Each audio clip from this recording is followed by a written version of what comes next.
The late afternoon sun burned across the cracked pavement of a small-town gas station, its heat rising in ripples as cars came and went. The scent of gasoline hung heavy in the air, mixing with the faint aroma of fried food from a diner across the street. But in the middle of what should have been an ordinary, forgettable day, something unfolded that would remain etched in the hearts of everyone who witnessed it. A lone woman stood at pump number 4, her old minivan rattling faintly as it idled.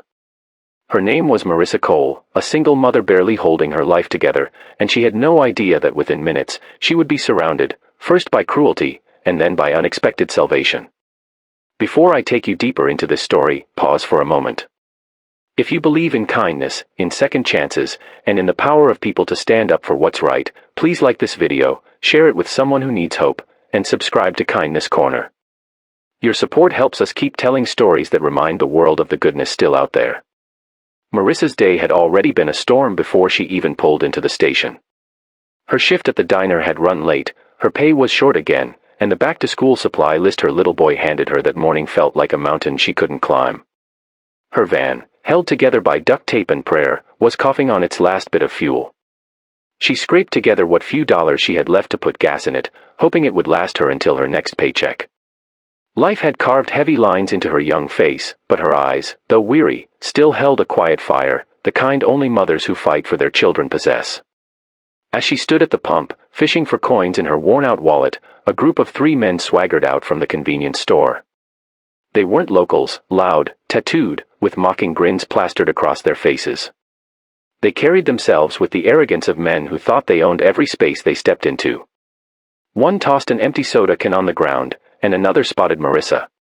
That's when their cruel entertainment began. They circled closer, their voices rising. They taunted her appearance, mocked her struggling minivan, and sneered about her being alone.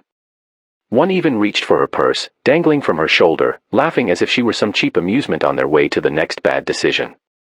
Marissa's hands trembled as she clutched the gas nozzle tighter, her chest tightening with fear. She glanced around, but the station was nearly empty, Northwest one close enough to help. The thought of her little boy waiting for her at home surged through her heart. She couldn't fall apart, not now. But inside, she felt like breaking.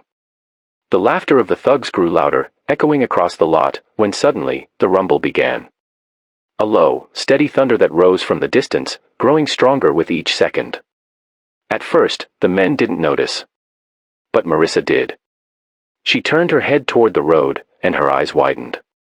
Rolling in like a storm were nearly a dozen motorcycles, their chrome glinting beneath the harsh sun, their engines roaring like wild animals.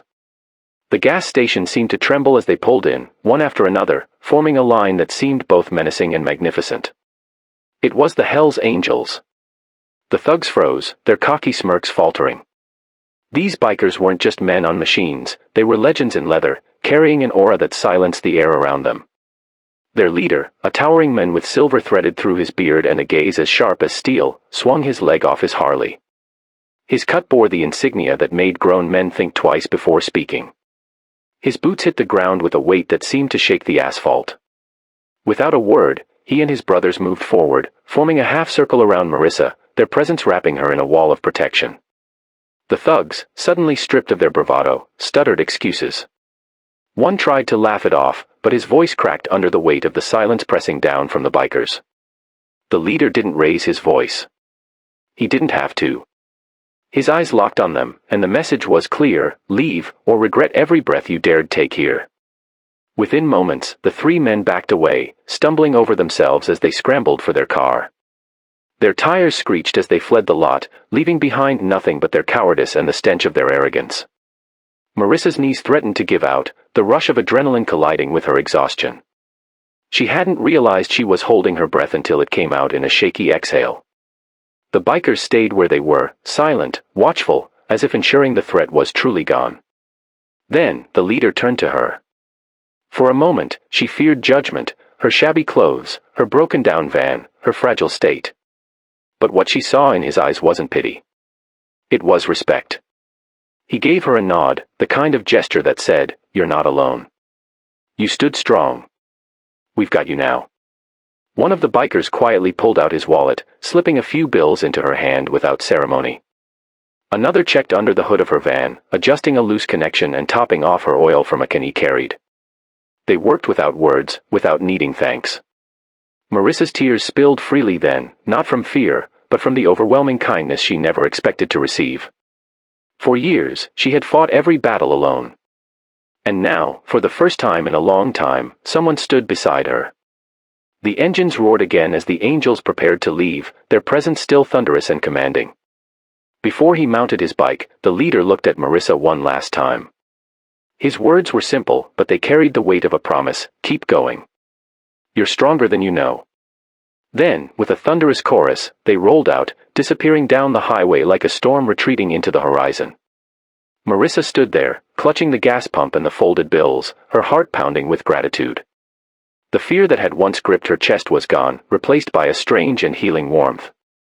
She knew the road ahead would still be hard, the bills still high, the nights still long. But something had shifted deep inside her that day. For the first time in forever, she felt seen, protected, and reminded that goodness could appear even in the darkest of moments.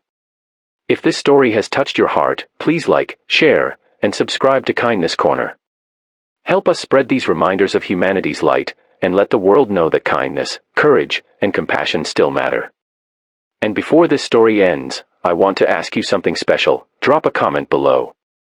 Share whether you believe moments like this, when strangers stand up for the vulnerable, still exist in today's world. Your voice matters here, and your stories might inspire someone else.